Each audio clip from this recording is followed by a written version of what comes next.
mbote na famille siko na pesi mbote na tous les journalistes ya couleur télévision Tam-Tam d'Afrique, Christelle Ilanga, les poils de la presse congolaise, mbote na bino solelo tozana deux invités ya minene o bino bokomela kibiso bosenga kina ya babango lelo sur le plateau pour découvrir bango et puis sans plus tarder on va le recevoir sur notre plateau que je vous dis bonjour monsieur Benoît. Bonjour maman journaliste. Bonjour monsieur. Bonjour Nabawanya Swazal collaboration. Bala mboka bino mo moni ba invité o bino mo bokomela kibiso bosenga ki bango lelo bazawana liboso na bino bokolana bango moko bakoyebisa bino ba invité o bolina ka projet to Congo aye amemela bino lelo na bino ba invité o bosenga ki bino moko ok bino moko bolanda do bozape te bozala wana bolanda tout prudent bozala très prudent branché bolanda lelo makambo boyinda awa mais na ndenge mabete na ndenge moko a bien question na ngai liboso na obanda na monsieur Benoît papa Benoît mituna na ngai liboso ezango nalingi nayeba oyebisa peuple congolais élection ekozala te kozala. Merci na ndenge oyambi biso na pesi ba téléspectateurs ebele o bazali kolanda biso mbote bisika nyonso bazali kolanda biso na oyo etali motuna nazali koconfirme bango ke élection ekosala topasse période de molai mingi na badiscussion na badébat na badialogue mais mbala o il faut topesa peuple souverain na biso oyo babengaka mopesi pouvoir opportunité ya kopona baye basengeli kokamba ekolo eza na baassemblée provinciale eza na assemblée nationale eza na présidence de la république o a partir ya assemblée wana nde tokozala na gouvernement oyo ekozala majoritaire oyo esengeli ekamba mboka mpona soye na ngai ekozala majoritaire la majorité présidentielle oyo tozali kokamba lelo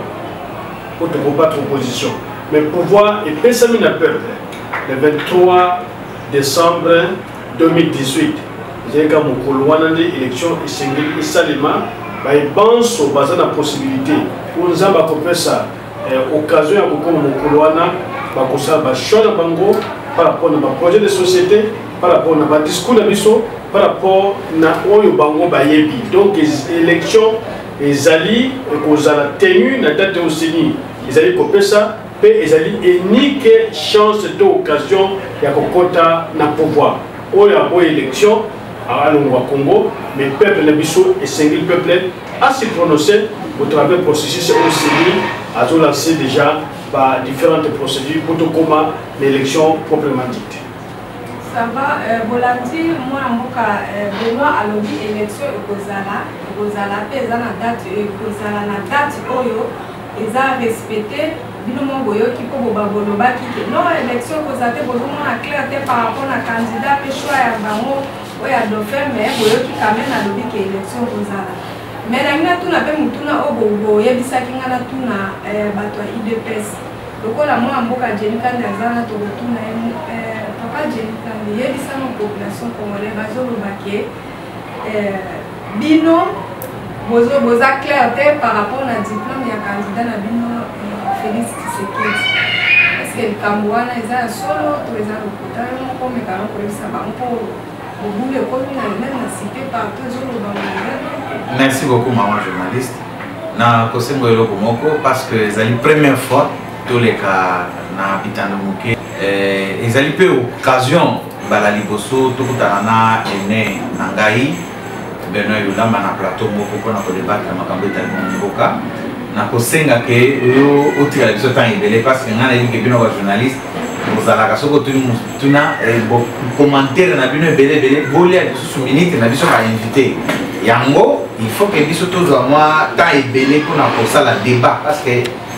téléspectateurs bazali besoin koyoka oyo biso tokomonela bango en tant que candidat en tant aussi que dirigeant na bisika tozali kosala politique yango na parti politique esika tozali yambona koma na mutuna oyo otuni ngai nazozongela na mutuna liboso tunaki monsieur Benoît oyo azali oyo tobengaka na PPRD l'axe dimal ne babengaka na français que bango bazali na volonté à organiser l'élection te nga nakanisaki ke monsieur Benoît ndenge aye na plateau lelo il fallait asenga peuple congolais pardon il fallait asenga mpona koyebisa population ke lelo toye kotubela epa na bino bolimbisa biso mpona masumu nyonso biso tosali masumu ya kotika population na nzala masumu ya kolaka bango 5 chantier esalemi te lelo avant akoma awa na bon marché sika tozali nayebi ke mutuka na ye fo ezala ata na problème ya bapine alekeli nzela nini parce que nzela ezali te ye moko chef na bango chef de l'état azwaka kaka hélicoptère alekaka likolo atambola susu na sete parce que nzela eza te masumu ya koboya kofuta bafonctionnaire masumu oyo ya koboya donc bazali na discours ata moko te volonté ya koorganize élection ekouta wapi parce que bazali vraiment na volonté wana te bango bamoni ke eza déjà échec total na niveau nyonso to ezala na réforme ya administration publique lelo kuna tokolobela yango te bambebe ezali corruption ezali kotambola nyonso to omona ke vraiment pouvoir oyo ezali en place ezali régime oyo baza na discours moko te mpona okenda na mpona yango balingi élection te pourquoi balingi élection te soit disant dauphin na bango oyo biso tozobenga ndakala parce que biso tomoni te moto akobatre opposition yo omona opposition baza na bakandidat ya makasi okutu bango bazoboya baya awa ti lelo Moïse Katumbi bakangele porte Jean-Pierre Mbemba oyo tokolonga la candidature na ye parce que azali na dossier na CPI tout ça CPI alobi ke ase alongoli oyo nyonso ezalaki condamnation ya Jean-Pierre Mbemba sikoyo bozoluka susu eloko nini na kati ya dossier ya Jean-Pierre Mbemba mwana mboka Félix Antoine Tshilombo Tshisekedi candidat nanga atikali lelo ndenge batike wana babimisi lisusu biloko na bango wana ezali barimero nga nazolobake bato ya PPRD ana limi kotya makambo ya FCCP PPRD bayini ya population bango nde bazali kodiabolize candidature ya candidat na nga mwana mboka Antoine Tshilombo Félix Tshilombo Tshisekedi soki ke document ya mwana mboka Félix ezali ya lokota République démocratique du Congo azali na ambassadeur partout batinda ambassadeur na biso azali na Belgique il a le droit d'écrire aussi ya kokoma sur place esika ba institution oyo mwana mboka atangaki akende vérifier si diplôme wana ezali le côté ya solo omoni ke za biloko pepe da so monter butu parce que bango bazala ba maison comme ya monter makambo pona opposition mais il paraît que diplôme wana Félix Tshisekedi sombi yango et pas na ligne ya ngana lobi boye ngana lobi ke toko sala débat sur toko sala mais omoni awa baota ko sala contrôle awa ba professeur bonboni les professeurs ordinaires na ba université net campus o bazana ba diplôme te bazoka mamboko kende na ba institution ebele bina ebele mingi bakosa ba diplôme à lokota mais biso to lobi que soki ezali débat autoki ko sala yango lelo te nga nazolinga nde ba preuve parce que ça rumeur je ne peux pas venir na plateau de télévision boye na vendre la rumeur te rumeur ekozala te moi je préfère souhait na biso ezali boye gouvernement comme cour mikanda ekoti sikoyo na cour constitutionnelle bango nde bayebi ndenge nini bakoko traité likambo wana batala yango si réellement ezali bafaux document oyo mwana mboka Antoine Tshilombo Tshisekedi a présenté na CENI en ce moment là gouvernement aza na makoki ya kotinda CENI akoki kotinda bato bakende sur place basala banquête au lieu tosala débat oyo nanu tomoni ata CENI a déclaré que parce qu'on a CENI sikoyo elakisanga place CENI a déclaré que eza faux diplôme okolakisanga te lakisanga place cour constitutionnelle ou bien cour suprême de justice balobi que non eza ba faux diplôme okolakisanga place moko te alors eza faux débat ya solo eza ya que PPRD na bato na ye balingi koorganize élection te yango wana bazodistraire population même si balobi que soi-disant oyo babimisi comme de fin élection eza te parce que boyolandi bino moko soki Joseph Kabila aki kosala discours na ye na Sadek kota akendaki alobi je ne vous dis pas au revoir mais je vous dis à très bientôt c'est-à-dire pour nous dire que non nga nazali magena présenter nanga mutu na masquer kaka image wana mais na kozonga parce que ndeni ba organiser élection so balingi élection est-ce que ba financer réellement c'est niti lelo est-ce que ba financer bon nyonso seni asenga ki enveloppe pour organiser l'élection est-ce que ba matériel nyonso ba yeso que c'est combien lelo Monisco azolinga aya ko tsheba sopo mais bango bazoboya ndeko ikande na yo ko peuple congolais bino mo bolandi ndeko ikande au Koloba pour répondre par rapport à la question au Kozaki papa le nom débat bana mboka bayebisaki wana tuna décision nini obozwi par rapport na dossier ya Moïse yaya mbona koloba ke discours ndeko Kande azali kopesa ezali oyo babengi discours populiste ya démagogie bamesana kobeta kuta nakanisi ye moko ayebi ke soki olongweki soki empêche kile Chikapa ezali ezali asphalte oyo ezalaka te na bane 85 86 ti na 93 nga na ntambola banzela wana babenga bamini nzela bayebasalaka nzela akiki te na Chikapa bayebi onga na zolo nzambe nde asalaka nyonso moto azalaka na limite na ye azala opposition azala majorité bokosu bazalaki mpe na parlement batika ata mokolo moko te kolo soki kaka no babeti soki kaka mbo makambo ya molima bakomi majorité opposition mapasa soki kaka o makambo ya boye babimi libanda me bazwaka mbongo barenonsaka te bana na basi na bango meme oyo yaye yauti kotanga wana bazalaka na Belgique bazalaka bato ya awa te donc bakomi na bango babelge donc mosala ya opposition ya Congo ezali kaka mosala lokuta tata mokonzi arespecte constitution bon respecter constitution de mandat telema wana malgré que tozalaki na un tour vers deux tours alobi na kolanda wana te tata mokonzi alongwe atiki pouvoir a désigné ya biso dauphin oyo tobengi Emmanuel Ramazani Shadari moko ya poilu na kati ya bapolitike ya Congo oyo ayebani po azalaka gouverneur azalaki mpe député élu 2 fois aza mpe azalaki awuti mpe kozalaka te vice-premier ministre intérieur et sécurité oyebi ke atambolaki kwatia kimia bisika ebele na kati ya Congo ayebani par rapport na bakandidat mosusu oyo bayebi kaka mbo kosala baalbum na kotala album ya bapalais ndenge moto akolaki ake kotala baalbum me ye azali na kosala asali lekolo na oyo etali volonté ya koorganiser l'élection na kati ya seni opposition bazala bamembre na bango bavotaki contre sénateur Jean-Pierre Bemba bazala na kati ya seni bavotaki oyo banungunungu wana biso tokokota na kote mpo etali biso te toyebi yango te namoni bakomi na bandeko na yo bajournaliste ya Africa News bazala PPRD te bazalaka bato ya Moïse Katumbi namoni nayoki balobi yango na Top Congo na ndeko Kalombo azalaka moto ya PPRD lisusu te po asi akenda amoni ke mande sotosimba te kote na biso aza kote ya Katumbi namoni yango na journal ya oyo eza mpe presque indépendant Forum des As totali yango na revue de presse totali biso te mais soki ndeko akosi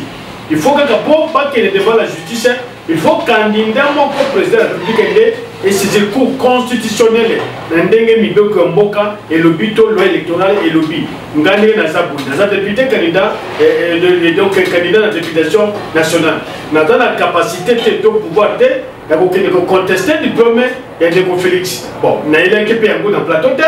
soki atanga italien soki atanga te italien mais soki ozangi mwa notion ya logique carré par carré et logique to matricielle wana yebalaki na vie na yo ekozala mobulu puisque notion ya base ya réflexion eza na kati ya mwa kuna moke wana ya logique mais soki atangaki soki batindi commission locatoire aki ekende kovérifie na Belgique eke bakuti yango te bon ministère public mpe ekoki kopoursuivre ye mpona foi en écriture et usage de faux bon wana etali biso te tokoki kokota na makambo wana te mpo soki azalaka candidat akélimine peut-être alingaki azala ndeo ya pays peut-être alors makambo mosusu wana ezali ya lokuta mais boyeba ke processus électoral ezali kokende ndeko kanda azoloba wana aza déjà candidat na Lukunga aza ngana yi kota ba candidat akobatra ye mais azo lukaka a attiré l'attention du peuple pour ba beke azali ko défendre le peuple même biso to défendre le peuple et bandaka des années peuple wana nde sekaki ke ngai yula mona zoloba awa nazala candidat nde na tie candidature nanga donc o to sali ebele mais ce qui bango bazali ko minimiser adversaire politique ndeko Shadari yebaka ke président ya lobby ya Congo ya lobby azali ndeko Shadari yebaka ke président Kabila soki alobaki adjete po yena na profiter soki aza acteur politique même après sec awi kozwa vos affaires ils ont une constitution bon ma beni ni asali na discours na o ya pesi na liboso ya ba paka ya ba kumu ya sadeke que na pesi bidu adjete po adje ils ont encore peut-être na we mais nazana politiquement na we pe kozonga bi mon kolomosusu et c'est ya pesa qui au revoir ya ngona pe alimula ki yango malamu donc biso na problème ya élection est-ce pas financement ba machine ici sont pas en tout cas ici sont pas au moins azali ko déranger ga opposition ka désordre on dit que la déranger mi tout que ici sont pas mis basi ba sombi ba hélicoptère ici sont pas mis et ba gens se dit baza payer pourquoi bazo boya que élection est certifiée par Nations Unies parce que machine à voter on basi ba scanner sur la date na kati logiciel yango wana il faut tout na question yango ici c'est l'ennemi mais toza la journaliste bi balete toza kana maman journaliste na plateau yemu dato poser azotu na mituna na kolibula mituna na ye mais tozali prêt à aucune élection. On a dit que Batambisa va donner à Kinshasa, que l'élection est en 2016 était. Batouba à Kinshasa, il y a personne, il bosso. Batouba siège à PPRD. Batouba siège à Congrès national et Congolais limité. Boni va combattre à IDPS Bakoufa. Boni va combattre à IDPS. Bakunda Bakoufa. Na ba policier ba policier et na militaire o Batumba ba beta kalokola ba na bango et na bandako. Donc voilà l'image de la opposition. Mais l'élection est au Salema. L'élection est parmi les domaines de la souveraineté nationale. Il y a pas que en Côte d'Ivoire de Ouattara gagner l'élection. Puisque les Français, parce que mission en Bango, elle va pousser le président de la commission électorale de Côte d'Ivoire à déclarer la carte hôtel. Les gens sous soutien de plateau de télévision nationale, mais la carte hôtel a déclaré de Ouattara gagnant. Qui est l'autre, aux armes ivoiriennes, on a équipé Côte d'Ivoire, bon, vous allez vous confirmer que Ouattara a gagné. Nous sommes dans un pays africain, dans une démocratie. Ouattara a changé de constitution. Les législations qui sont changées de constitution. Mais Paul Kagame a changé de constitution. Museveni a changé de constitution. Le président Yassouda a changé de constitution. Le Tchad a changé de constitution. Oh, il a changé de constitution. Le président Kabila. Tala Malam Ouassad pour les cours de Bisso. Pour les Français, les Belges, ils vont profiter. Ils vont profiter. Ils vont profiter. Bon, plus que le président Kabila a Tikali, va commencer les Congolais. Ils sont défendants Congo contre le Rwanda, contre le Burundi, contre l'Ouganda, puis contre la communauté internationale, pour piller les ressources économiques sous prétexte que nous avons une démocratie. Vous voyez que est difficile à identifier dans cette école, mais au moins il y a des bases, il y a une double nationalité. Bayako Kambeko na biso mais oya etani j'appelle bema bon oyokaki ba avocat na ye monoko ya kobeta liboso ba juge ya constitutionnel bazo kokate bazo buka dans le kuta alors que bayibi ke Georges Miner oyo a commande en 1953 livre na ya code pénal congolais et ce qui est article 128 article 129 et le piquet subordination et corruption et infraction et puis aucun ministère public est au procureur général denga tendel bango mayele et sauter tolingi démocratie tout respecter mibeko ya écolo. En tout cas maman il faut répondre à chaud avant parce que il faut vraiment au milieu du village. Vous allez aux autres en tant que journaliste, il faut aller au milieu du village. C'est comme si il n'y a pas un gars qui a minute mabé, mouké, qu'on a une minute belé. Alors, les téléspectateurs, il faut condamner. Il faut que la minute. Il faut que la minute. Et ça débat contradictoire. Oui, il y a un boy. Et le qu'on a besoin, et ça, c'est que Benoît a émis sa biseau. comme azali candidat na Lukunga na mutu na bango Shadali tango bakoya na Lukunga awa akoya koyebisa population ke na Lukunga awa bomoni boza na courant 24/24 akoya koyebisa population na Lukunga awa ke ngai na ye na Lukunga awa na kozala tocheli bino nzela boy mais ministre oyo azali ya travaux publics ministre na boko tanga kombo na ninga utanga kombo bato te po azali na makambo nyonso na maboko aza mutu na bango ya FCC Kabamba lelo totanga na vini Kabamba esika bino bozali na chaîne de télévision na bino nzele za ndenge nini siko ba ko pesa biso dauphin par rapport à Cambodge balaka biso na mboka au 5 chantiers zali wapi etikala nango 5 chansons oyo mutu yonso aleka na bitando mike il faut le 5 chansons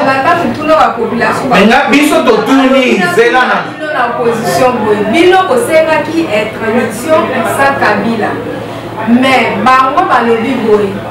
elani Félix Tshisekedi babengaki ye bapesaki poste azala wana akamba kuna na nini na bureau na primature aboyaki mpona nini eza mutu na malamu oyo bandeko batuni oyebi ke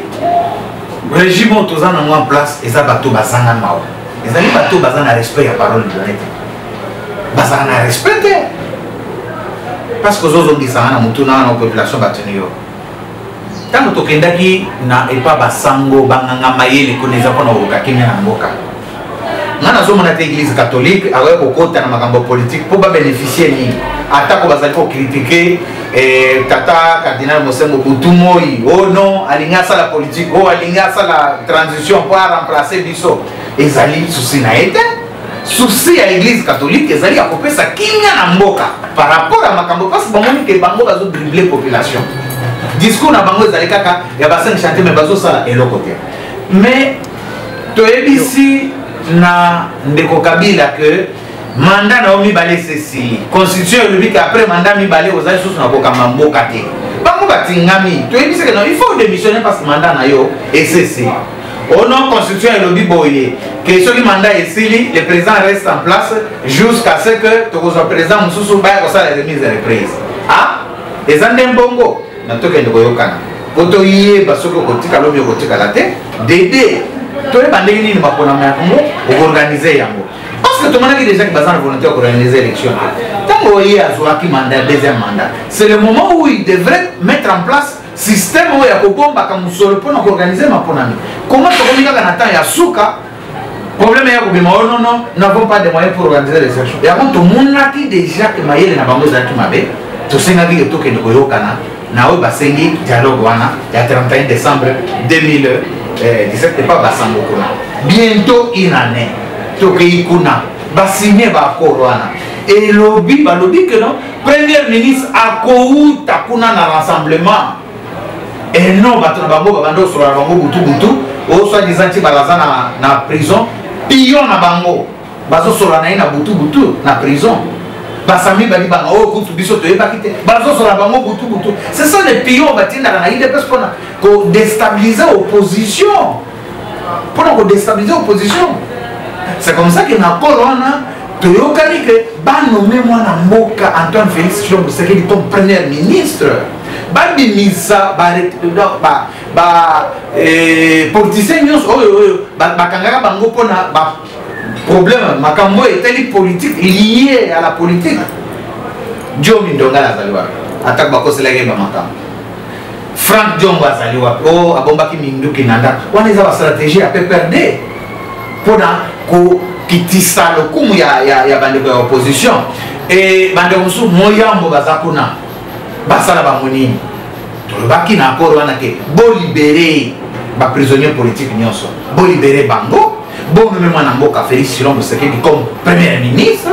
akamba mboka mwana mboka Numbi akende na sensa esika boke coopérer na olenga nkoi oyo mpe azocomprendre eloko te aza ni autorité aza ni liloba liboso ya Kabila ni liloba liboso ya Tshibala azokozwa eloko moko te mais biso na akoro wana soki batiaki bato oyo basengaki mbele lelo mboka oyo eza na kimia mbele tozokende na maponami ya solosolo susi ya population eza komona maponami oyo babengi crédible transparent ezali maponami oyo ya bango ya bamachine à voter oyo tozoboya te nazo féliciter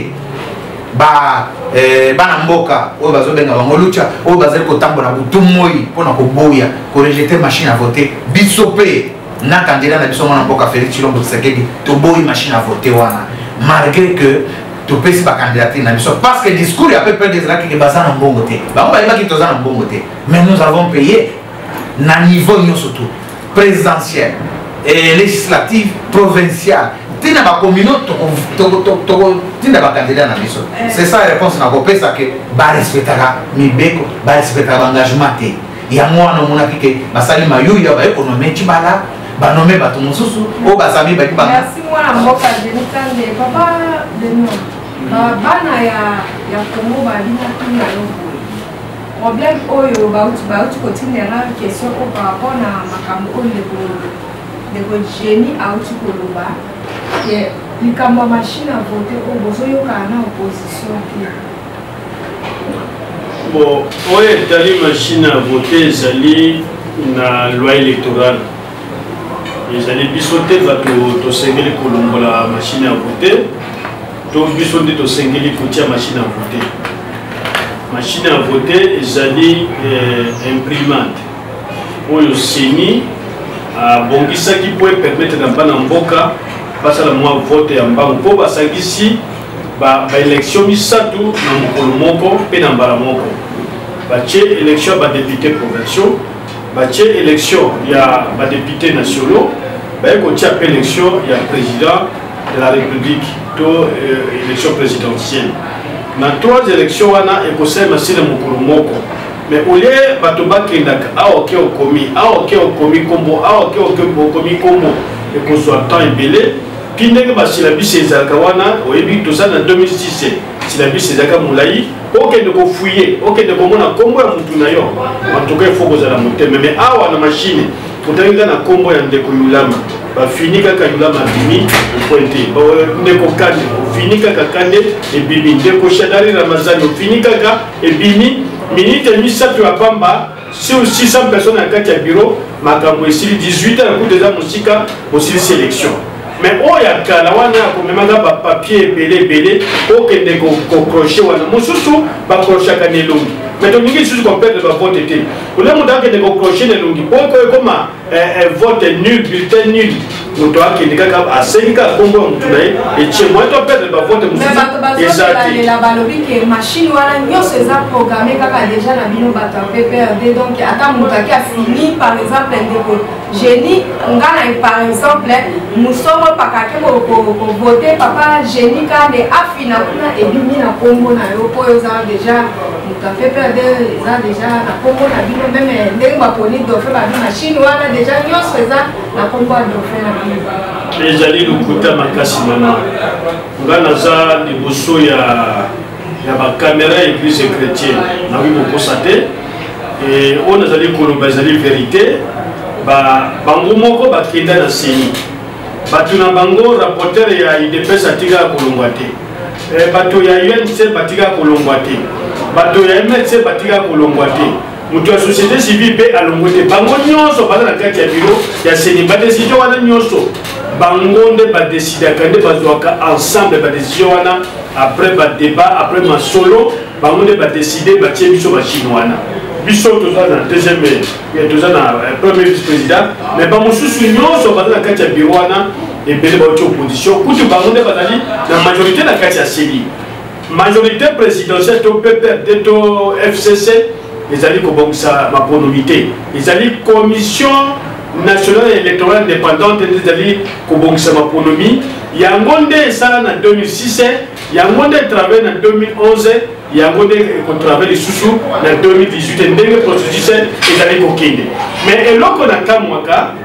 na Congo ezala ta bazwi yo mama journaliste na ndenge oza chrétienne boye batioka sika wana bakopesa na kombo ya Lucifer na bandeko ya biso opposition po babanaka nzambe te mais soki biso tokritikaki oyo betali basango ya katolike ezali droit ya démocratie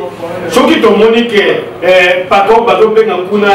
cardinal aza na nyamunyamu ezeki todénonce ezali démocratie et puis na kati ya église catholique bao bazali kosepela maloba na ye ata moke te bazali po balingaka yango te et la basango et la mamelo. Donc Mosala Biso rende koluka accord. Pour nous dire de kokande atangi ba accord au dossier na centre interdiocésain. Ba accord on est les signé pour que bande ko balela ka pouvoir ba intégrer le pouvoir ba zomba ma misolo ba bande ya ko boksa ba parti mais donc des élections. Ba tibati ni che ba dibalo. Ada mu opposition ya ko wanga na été. Ba ye continue les sous. Ben continue les sous. Ben va aller si bande rapporteur ya Jevane. Si ba gagner cause un complot contre les. Après ça, ba ministre Belewana. Na ba déconner pas ministre. Ye mo ka yebi ango to kuta na ba parler. Donc, aya ko ça va tout que majorité PPRD FCC unité premier ministre a eu une opposition de l'élection donc une élection où il a gagné a gagné. Merci. Ah ouais, la chaîne a surtout bien qu'à 20 rien que la vérité. Papa Jenny Kande tokoni na suka tonyo ba mwa muke na mwa mutuna moko a batuni na balobi population congolaise alobi bazo ye bate loko nezo leka na bino na opposition par rapport ya bakambo bazo mona batuna bino bazaka te ba mona ki mwana mboka bino ti ba ndenge de gouvernement autoritana azaki na opposition tant komi kuna ba mona a changer et puis chaque fois tant ba fait sa pouvoir na bato opposition mususu bazala na bakoma na esprit ya kosomba nationalité donc akomi na député azwi mbongo asombi nationalité mususu bon bana Congo bakomi mikolo donc bakongo balangi na ndenge ya GT. Merci pour namtuna wana na ko lobana mukose comme tokomi na suka mbala sima tozana tamulai pour que to sola mingi makambo likambo liboso za que PPRD atika kotinda bapion na opposition pour nous déstabiliser biso basala comme na bango majorité FCC batika les opposition mais tant que bango bazana bapion na bango na opposition o ba pesa ba information butumo o ba yebisa ba stratégie union opposition azwaka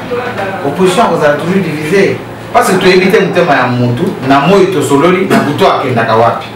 C'est ça ce qui tue l'opposition. Et là, on va dire que ma bonne amie a des problèmes de double nationalité. Double nationalité, on a un ministre de l'eau parce que on a double nationalité. Les députés Ebélé na Parlement, Batiki Bango. Ebélé,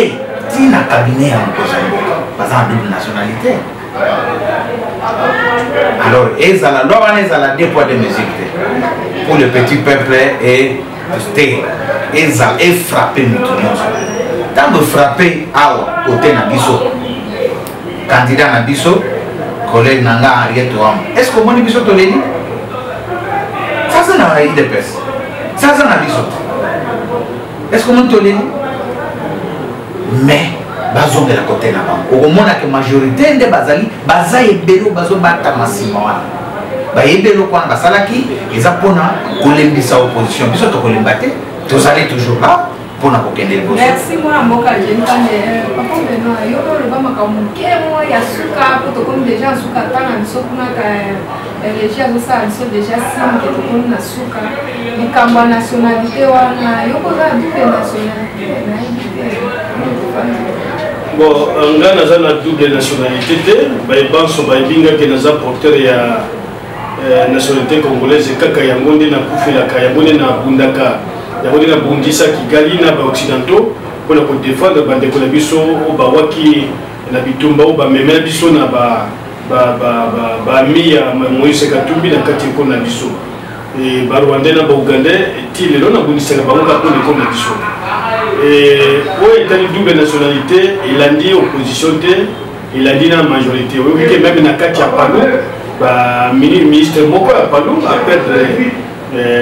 donc qui est devant la Cour constitutionnelle, a dit que comme on a eu des bâtiments qui ont un papier d'un dengue, ça connaît une qualité, on a jugé une bâtiment sur le poste, à laquelle validé, à un ministre, à un partenaire de Bissou dans le cas. Mais il faut pas démissionner. Bazali. Ah oui, il y a une question électorale. balobi te ke akoma ministre te mais ezali fonction politique soki loi ekokende ti kuna mokambi ya oyo azali lipinga ya mibeko to procureur général akolanda bango banso puisque information judiciaire ezali déjà ouverte mpona bakestion wana po toyeba po liste moko ezali kotambola na ya vrai no ya faux baliste ezali kotambola mais soyez sûr que ezali mi mobeko ekofrappe bato banso il a dit kaka opposition te il a dit kaka majorité te mais opposition etika kokosa batinaka bana bavali na poto bakola banationalité ya kuna bayaka koluka misala awa soki bazwi bakimi après balobi peuple ya wapi oyebi bango soki totangi makombo awa okokamwa mais bazaka ya mibale soki akomi na aéroport naza français soki akomi na komi koya awa kotamba na Congo non je suis député national naza congolais voilà ndenge bazali kokosa biso ezali malamu mama avant clôturer muke kaka avant clôturer nalingaki oyebisa ndeko beno yulama na yebike bayokaka mingi na PPRD pe na majorité ayebisa bango que au moment où biso nyonso tiki bakandidature na biso na CENI ezala bamandateur ezala baministre oyo nyonso ayebika ti candidature na ye badémissionner batika kocontinue te na baposte wana mpo bayebaka misolo ya leta baya kosala campagne pendant que biso tovandi na opposition tozozela élection bango soko bazocontinue koyiba kaka baza baministre badémissionner. Merci na moi na suka émission na biso mais peuple congolais tokutanisa lisusu bango pour la prochaine fois po bomoni baza makambo ebele akoloba metango na biso nde eza mokuse topesi bino mbote mpe merci na ndenge boye borépondre na bainvitation na biso tokutani mbala nsima au revoir. Merci.